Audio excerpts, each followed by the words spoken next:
আমাদের আদি পিতা হযরত আদম আলাইহিস সালাতু ওয়াস সালাম এই পৃথিবীর জমিনে আসার পরে আমাদের আদি মাতা মা হাওয়া আলাইহিস সালাতু ওয়াস সালাম তাদের মাধ্যমে এই পৃথিবীর জমিনে রব্বুল আলামিন মানব সভ্যতাকে বৃদ্ধি করার জন্য তাদের মাধ্যমে আল্লাহ রব্বুল আলামিন প্রত্যেক বছরে 2টা করে সন্তান দুনিয়াতে দান করে থাকেন। একটা ছেলে আর একটা মেয়ে দুনিয়াতে দান করে থাকেন। সেই অনুযায়ী হাবিল আর কাবিল 2 ভাই দুনিয়াতে এসেছেন। এমনকি হাবিলের সাথে একটা কন্যা, কাবিলের সাথে একটা কন্যা রব্বুল আলামিন এই পৃথিবীর জমিনে দান করে দিয়েছেন। আসার পরে বিবাহের সিস্টেম হলো সে সময় এই প্রথম বৎসরে যেই ছেলেটা জন্মগ্রহণ করবে, পরের বৎসরে যেই মেয়েটা জন্মগ্রহণ করবে, এই ছেলে আর ওই মেয়ের মাধ্যমে বিবাহ বন্ধনে আবদ্ধ করে দেওয়া, এইটা সেই সময়কার শরীয়ত ছিল। আর পরের বৎসরে যেই ছেলেটা জন্মগ্রহণ করবে আর আগের বৎসরে যেই মেয়েটা জন্মগ্রহণ করবে, এই ছেলে আর মেয়েকে বিবাহ বন্ধনে আবদ্ধ করে দেওয়া, এইটাই ছিল সেই সময়কার শরীয়ত। এই অনুযায়ী হাবিল আর কাবিল 2 ভাই এবার বিবাহ বন্ধনে আবদ্ধ হবেন। হাবিলের সাথে যেই মেয়েটা এই দুনিয়ার জমিনে জন্মগ্রহণ করলো, সেই মেয়েটা দেখতে একটু সুন্দরী ছিল না, একটু কালো ছিল। আর কাবিলের সাথে যেই মেয়েটা দুনিয়াতে জন্মগ্রহণ করলো, সেই মেয়েটা দেখতে একটু সুন্দরী ছিল। বিবাহ বন্ধনে আবদ্ধ হওয়ার জন্য 2 ভাই যখন পরিকল্পনা করলেন, করার পরে আল্লাহ রাব্বুল আলামিন তাদেরকে বিবাহের প্রস্তুতি নেওয়ার জন্য বললেন বাবা আদম আলাইহিস সালাতু ওয়াস সালামের মাধ্যমে। কিন্তু কাবিল এই বিবাহ বন্ধনে আবদ্ধ হতে নারাজ। কাবিল এইবার বাবা আদমকে ডাক দিয়ে বললেন, ও আমার বাবা, আমি তো আমার যে মেয়েটার সাথে বিবাহ হওয়ার কথা, আমি তাকে বিবাহ করতে পারবো না। তার কারণ আমার সাথে যে মেয়েটা দুনিয়াতে এসেছে, আমি তাকেই বিবাহ করতে চাই। বাবা আদম ডাক দিয়ে বললেন, দেখো, এইটা তো তোমার পরে না ভাগে, এটা তো আল্লাহর নির্দেশনা নয়, এটা কোনো শরীয়ত হতে পারে না। অতএব যেটা আল্লাহ তোমার উপরে নির্ধারণ করে দিয়েছেন তাকেই বিবাহ করতে হবে। এইবার কাবিল মানতে নারাজ। এই মানতে যখন নারাজ হয়ে গেলেন, তখন রব্বুল আলামিন আসমান থেকে ওহী নাজিল করলেন। আর এই ওহীর কথাগুলি রব্বুল আলামিন কোরআনে কারীমের সূরাতুল মাইদা এর 27 নম্বর আয়াতে কারিমার ভিতরে সুন্দর করে জানায় দিয়েছেন, ওয়াতুলু আলাইহিম নাবা বুনাই আদম বিল হক ইয ক্বাররাবা কুরবানান ফাতুকবিলা মিন আহাদিহিমা ওয়া লাম ইউতাকাব্বাল মিনাল আখার ক্বালা লা আक़তুলান্নাক ক্বালা ইন্নামা ইয়াতাকাব্বালুল্লাহু মিনাল মুত্তাকিন। আল্লাহ রাব্বুল আলামিন বললেন, ওয়াতলু আলাইহিম নাবা আবনায়ে আদম বিল হক। হে নবী, আপনি আদম আলাইহিস সালাতু ওয়াস সালামের 2 সন্তানের ঘটনা আপনার উম্মতকে জানায় দেন। ঘটনাটা কি? ইয ক্বাররাবা কুরবানান ফাতুকবিলা মিন আহাদিহিমা। যখন রব্বুল আলামিন 2 ভাইকে কুরবানি করার কথা বললেন, আল্লাহ রব্বুল আলামিন এক ভাইয়ের কুরবানি কবুল করে নিয়েছেন, আরেক ভাইয়ের কুরবানি কবুল করেন নাই। আর কবুল না করার পিছনে কারণ আছে। সে সময় বাবা আদম আলাইহিস সালাতু ওয়াস সালাম উভয় সন্তানকে বললেন, তোমরা যদি এইভাবে নিজেরাই নিজে দ্বন্দ্ব করো, আমি মীমাংসা করতে পারবো না। আল্লাহর পক্ষ থেকে নির্দেশনা এসেছে, আল্লাহর পক্ষ থেকে ওহী এসেছে, তোমাদের উভয়কে কুরবানি করতে হবে আল্লাহর রাস্তায়। হাবিল সে সময় পশুপালন করত, তার যে উৎকৃষ্ট যেই পশু ছিল সেই পশুটা সে কুরবানি দিয়ে ফেলেছে। আর অপরদিকে কাবিল সে শস্য আবাদ করত, ফসল আবাদ করত, ফসল উৎপন্ন করত। কাবিল তার ফসল থেকে যেই ফসলটা একেবারে নিকৃষ্ট ফসল ছিল সেই ফসলটা সে আল্লাহর রাস্তায় কুরবানি করে দিয়েছে। তবে সে সময়কার শরীয়ত ছিল, কুরবানির নিয়ম ছিল, যারা কুরবানি করতে চায় ওই কুরবানির বস্তু, কুরবানির জিনিসটা উঁচু জায়গায় রেখে আসতে হবে। উঁচু জায়গায় রেখে আসলে যার কুরবানি রব্বুল আলামিন কবুল করবেন। আসমান থেকে আগুনের অগ্নিস্ফুলিঙ্গ এসে ওই জিনিসটাকে একেবারে ভস্ম করে দিবে, পুরে ছাই করে দিবে। আমার ভাইয়েরা, এই দৃশ্যটা আজ আমার বাংলাদেশের জমিনে যদি চালু থাকতো, কত হাজি কাজী, কত নামাজি বান্দার কুরবানি যে পড়ে থাকতো আল্লাহ ভালো জানে। ঠিক কিনা বলেন? আদম আলাইহিস সালাতু ওয়াস সালামের 2 সন্তানের কুরবানি আজ আমার সমাজের ভিতরে যদি জারি থাকতো, চালু থাকতো, কত সুদখোর, কত ঘুষখোর, কত টেন্ডারবাজ, কত চাঁদাবাজির কুরবানি যে পড়ে থাকতো আল্লাহ ভালো জানে। কারণ আজকে আমরা কুরবানি দেই, হালাল কোনো পন্থায় কুরবানি হয় না। আমরা হারাম ইনকাম করে 1 লক্ষ 1.5 লক্ষ টাকা দিয়ে গরু ক্রয় করে সেটা কুরবানি দিচ্ছি। একটাবারও চিন্তা করে দেখলাম না আসলে আমার ইনকামটা হালাল না হারাম। আল্লাহ তো হারামের পক্ষে নয়, আল্লাহ হালালের পক্ষে। আল্লাহ হারামটাকে কখনো কবুল করেন না, হারামটাকে কখনো কবুল করেন না, বরং যেটা হালাল, যেটা পিওর, যেটা খাঁটি সেটাকে আল্লাহ কবুল করেন। সুবহানাল্লাহ বলেন। যারা হজ করে, অনেক মানুষ আছে সুদি কারবারি করে, সুদের সাথে যাদের জীবনটা জড়িত, অনেক চাকরিজীবী আছে যারা ঘুষ খায়, ঘুষের সাথে যারা জড়িত, এদেরকে আমি বিভিন্ন সময় শুনেছি হজ করার কথা বললে তারা বলে যে হুজুর এখনও সময় হয় নাই, আর আমি যা ইনকাম করি এগুলি আমার ইনকাম বৈধ না, ভালো একটা জায়গায় যাব, ওটা যদি হারাম টাকায় যায় তাহলে ওই জায়গায় যেয়ে তো আমার কোনো লাভ হবে না। তার মানে ও জানে ওর ইনকামটা হারাম, এই কারণে সেই ঘরে যেতে চায় না। ওটা আল্লাহর ঘর, সেখানে হারাম টাকায় গেলে যদি হজ না হয় তাহলে হারাম টাকা ইনকাম করে আপনার কুরবানি কবুল হবে, এটা কি আপনি বোঝেন না? এমন এমন পরিবার আছে যেই পরিবারে অনেকে কিস্তির থেকে টাকা উঠায়া, লোন নিয়ে, ধার করে কুরবানি দেয় হাসি ফোটানোর জন্য। আপনাকে এই শরীয়ত কে বলে দিয়েছে আপনার টাকা নেই, আপনার সম্পদ নেই, আপনাকে কুরবানি দিতে হবে না? বলে হুজুর লোক লজ্জার ভয়ে আমরা তো না দিয়েও পারি না। তাহলে মানুষকে আপনি ভয় করলেন, আল্লাহকে ভয় করলেন না। আর আল্লাহ তো মানুষের ভয় চায় না, আল্লাহ চায় কার ভয়? জোরে বলেন না, কার ভয়? আল্লাহর ভয়। এজন্য ভাই হিসাব নিকাশ করে কুরবানি দেন। কুরবানি দিচ্ছেন, কুরবানি কবুল হচ্ছে কিনা একটু ভেবে চিন্তে আপনি কুরবানি দিবেন।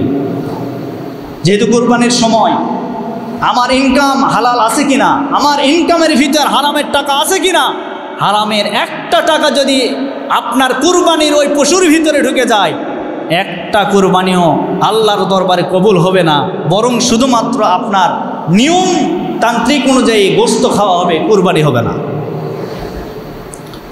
এজন্য একটু অর্থটা বৈধ করেন, অর্থটা বৈধ করে নেন। 1.5 লক্ষ টাকার কুরবানি দিতে হবে, আপনাকে কে বলেছে? আপনি 20,000 টাকার কুরবানি দেন, যদিও ওই 20,000 টাকা যদি বৈধ হয় 1.5 লক্ষ করে 1.5 কোটি টাকার সওয়াব আপনি পাবেন। আর যদি ওই 1.5 লক্ষ টাকার কুরবানি দিলেন কিন্তু ওই অর্থ সম্পদটা আপনার বৈধ নয়, বলেন তো কুরবানি কবুল হবে? কথা বলেন না কেন ভাই, কুরবানি কবুল হবে? সম্মানিত প্রিয় উপস্থিতি, এরপরে দেখেন হাবিলও কুরবানি করলেন, কাবিলও কুরবানি করলেন। হাবিল কুরবানি করার পরে হাবিলের কুরবানিটা রব্বুল আলামিন কবুল করে নিয়েছেন, কাবিলের কুরবানি আল্লাহ কবুল করলেন না। আর আল্লাহ কবুল না করার কারণে কাবিল রাগান্বিত হয়ে গেলেন, ভাইয়ের উপরে রাগান্বিত হয়ে গেলেন। ভাইকে তখন বললেন, ভাই দেখো তোমার কুরবানি কবুল হয়েছে, তুমি তো আমার এই সহোদর বোনকে তুমি বিবাহ করে নিবে, আমি তো এখন তাকে বিবাহ করতে পারবো না, অতএব আমি এইটা মানতে পারবো না, আমি তোমাকে হত্যা করতে চাই। আল্লাহ রাব্বুল আলামিন সেটাও বলেন, ক্বালা লা আকতুলান্নাক, আমি তোমাকে হত্যা করতে চাই। ক্বালা ইন্নামা ইয়াতাকাব্বালুল্লাহু মিনাল মুত্তাকিন। তখন হাবিল ডাক দিয়ে বললেন, ভাই দেখো তোমারটা আল্লাহ কবুল করে নাই, কারণ আল্লাহ তো নিজেই বলেছেন যারা মুত্তাকি হবে, যারা আল্লাহকে ভয় করবে, তাদের কুরবানি আল্লাহ কবুল করবেন। এবছর হয়তো কবুল করেন নাই, পরের বছর কুরবানি দাও আর আল্লাহকে ভয় করো, আল্লাহ তোমারটাও কবুল করে নেবেন। হাবিল তাকওয়ার পরিচয় দিলেন, হাবিল আল্লাহর ভয় ভীতির পরিচয় দিলেন, কিন্তু কাবিল সন্ত্রাসী কায়দায় বারবার ভাই হয়ে ভাইকে হুমকি দেওয়া শুরু করলেন। দেখো, যদি এই বিবাহ থেকে নিজেকে সরিয়ে না নাও তাহলে আমি কিন্তু ভাই হয়ে তোমাকে হত্যা করতে চাই, আমি তোমাকে হত্যা করে ফেলবো। এইবার হাবিল ডাক দিয়ে বলেন, ভাই তুমি যদি আমাকে হত্যা করো আমি কিন্তু তোমার দিকে হাতটা প্রসারিত করব না। আল্লাহ রাব্বুল আলামিন বলেন, লা ইম বাসাত্তা ইলাইয়া ইয়াদাকা লিতাকতুলানি মা আনা বিবাসিতিয়া দিয়া ইলাইকা লিআকতুলাক ইন্নী আখাফুল্লাহ রাব্বাল আলামিন। আল্লাহ রাব্বুল আলামিন এখানে সুন্দর করে জানাই দিলেন। হাবিল ডাক দিয়ে বললেন, দেখো তুমি যদি আমাকে হত্যা করতে চাও আমি কিন্তু আমার হাতকে প্রসারিত করব না, আমি তোমাকে হত্যা করার জন্য উদ্বুদ্ধ হব না। তুমি আমাকে হত্যা করো, কোনো অসুবিধা নাই, আমাকে হত্যা করে ফেলো। এক পর্যায়ে এইবার করলেন কি আমার ভাইরা, কাবিল ডাক দিয়ে বলেন, অবশ্যই আমি তোমাকে হত্যা করে ফেলব। আল্লাহ রাব্বুল আলামিন বলেন, ইন্নী উরিদু আন তাবু বিইসমি ওয়া ইসমিকা ফাতাকুনা মিন আসহাবিন নার ওয়া যালিকা জাযাউজ যালিমিন। হাবিল ডাক দিয়ে বললেন, দেখো তুমি যদি আমাকে হত্যা করো, হত্যা করার ফলে আমার পাপ কিন্তু তোমার সাথে সংমিশ্রণ হয়ে যাবে, তোমার কাঁধে কিন্তু আমার পাপটা চলে যাবে, আর আমার পাপ তোমার কাঁধে যাওয়ার কারণে আমি জান্নাতি হয়ে যাব, আর তুমি আমাকে হত্যা করার কারণে তোমাকে কিন্তু জাহান্নামে যাওয়া লাগবে, তুমি অবশ্যই জাহান্নামে যাবে। আর জালিম যারা তাদের জন্য ঠিকানা হচ্ছে জাহান্নাম। আমার ভাইরা এই জায়গায় কি বুঝলেন? অন্যায়ভাবে কোনো মানুষ যদি কোনো মানুষকে হত্যা করে ফেলে, অর্থাৎ যাকে হত্যা করা হয় যেই মানুষটা মারা যায়, আর যে মানুষটা হত্যাকারী হয়, যাকে মেরে ফেলা হলো ওই মানুষটার জীবনের যত পাপ আছে, যত অপকর্ম আছে, তার পাপগুলি ওই হত্যাকারীর আমলনামায় রব্বুল আলামিন বদল করে দিবে। এজন্য অন্যায়ভাবে জোর করে ক্ষমতার দাপট দেখিয়ে কোনো মানুষকে আমরা হত্যা করব না। কোনো মানুষ যার কোনো অপরাধ নাই, নিরপরাধ মানুষদেরকে আমরা কখনো হত্যা করার জন্য উদ্বুদ্ধ হব না। কিন্তু আজ আমার সমাজের দিকে লক্ষ্য করলে দেখা যায় হত্যা প্রতিদিনের একটা নিত্য সঙ্গী হয়ে গেছে। দিনের শুরুতে অথবা শেষ লগ্নে গিয়ে আমরা একটা না একটা খবর পাই, ভাই ভাইয়ের হাতে খুন, ছেলে বাবার হাতে খুন। এইরকম অনেক ঘটনা আমাদের বাংলাদেশে ঘটে কি ঘটে না? জোরে বলেন, ঘটে কি ঘটে না? এই জন্য হত্যাকারী হওয়া যাবে না। এরপরে হাবিল আরো বললেন, দেখো তুমি আমাকে হত্যা করো, আমার পাপটা তোমার আমলনামায় চলে যাবে। অবশেষে কাবিল করলেন কি, ফাতাওয়াত লাহু নাফসুহু কাতলা আখিহি ফাকাতালাহু ফাআসবাহা মিনাল খাসিরিন। অবশেষে কাবিল হাবিলকে করলেন কি, নফসের ধোকায় ফেলে হাবিলকে একেবারে হত্যা করে ফেললেন। হত্যা করার পরে কাবিল এবার একা একা দাঁড়িয়ে আছেন। আমি যে আমার ভাইকে হত্যা করলাম, মেরে ফেললাম, আমার ভাইয়ের তো কোনো অপরাধ ছিল না, নিরপরাধ হিসেবে তাকে হত্যা করলাম, কিন্তু এখন যে সে যে মারা গেল তার লাশটা আমি কি করব, কোথায় রাখবো, কিভাবে রাখবো, আমার তো কোনো জ্ঞান নাই। এইরকম করতে করতে আল্লাহ রাব্বুল আলামিনের পক্ষ থেকে দুইটা কাক পাঠিয়ে দিলেন।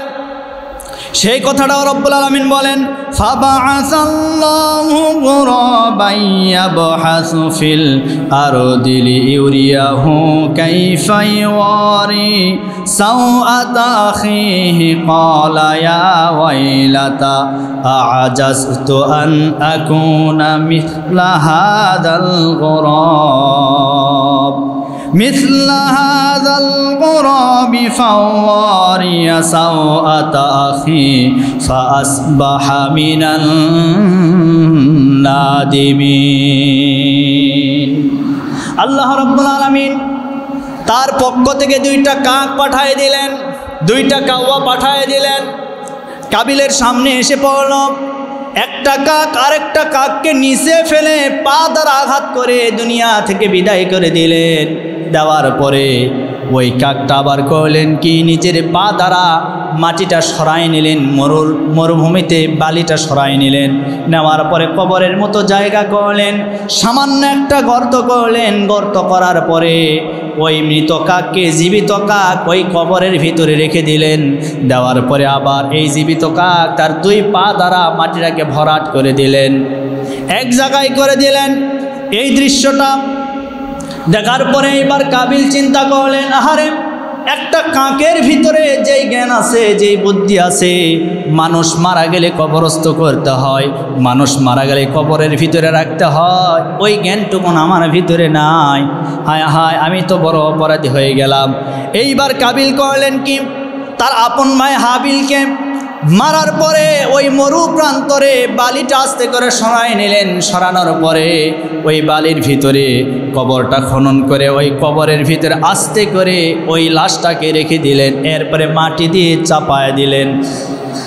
সেই থেকে শুরু হয়ে গেল, মানুষ মারা গেলে কবরস্থ করা হবে। সেই থেকে শুরু হয়েছে আজ পর্যন্ত, এমনকি কিয়ামত পর্যন্ত এই কবরের রীতি আর নীতি চালু থাকবে। এখন বুঝতে পারছেন কবর কোথা থেকে শুরু হয়েছে? হাবিল এই পৃথিবীতে প্রথম তাকে হত্যা করা হয়েছে। কে করেছে? তার ভাই কাবিল। কে করেছে বলেন তো, জোরে বলেন। আচ্ছা, এখানে আরেকটি প্রশ্ন, কাবিল যে হাবিলকে মারলেন, মারার পিছনে মূল যে কারণ ছিল সেটা হচ্ছে নারী। মূল কারণ কি? কথা বলেন না কেন? নারী কেন্দ্রিক তাকে মারা হলো। নারীর কারণে আজকে প্রথম মানুষকে হত্যা করা হলো, তার নাম ছিল হাবিল। কাবিল হত্যা করেছে। আমার প্রিয় বন্ধুগণ, এখন আমার প্রশ্ন হলো, আজ সারা পৃথিবী সহ বাংলাদেশে যে সমস্ত হত্যাকাণ্ড হয়, যে সমস্ত মানুষকে খুন করা হয়, মানুষকে মারা হয়, আপনি দেখবেন এর পিছনে কোনো না কোনো এক কারণে নারী কেন্দ্রিক সব কয়টা হত্যাকাণ্ড হয়েছে। কারণ আল্লাহ বলেন, ইন্না কায়দা শাইতানা কানা দাঈফা, নিশ্চয় শয়তানের চক্রান্ত দুর্বল। আর নারীর চক্রান্তের কথা আল্লাহ বলেছেন, ইন্না কায়দা কুন্না আযীমা। আল্লাহ বলেছেন নিশ্চয় নারীরা যে চক্রান্ত করে এটা বড় ভয়ঙ্কর। আজ আপনি দেখবেন আপনার পরিবার থেকে শুরু করে নিয়ে একেবারে উচ্চ পর্যায় পর্যন্ত যত ষড়যন্ত্র, যত ঝামেলা, যত মামলা, সব নারী কেন্দ্রিক। এই নারীদের কারণে আজ পরিবারে অশান্তি, সমাজে অশান্তি, গোটা দেশে অশান্তি, শুধুমাত্র নারী কেন্দ্রিক। কথা বলেন না কেন? এটাই বাস্তবতা। কারণ প্রথম থেকে শুরু হয়েছে নারীকে নিয়ে দ্বন্দ্ব, নারীকে নিয়ে মানুষ মানুষকে হত্যা করে।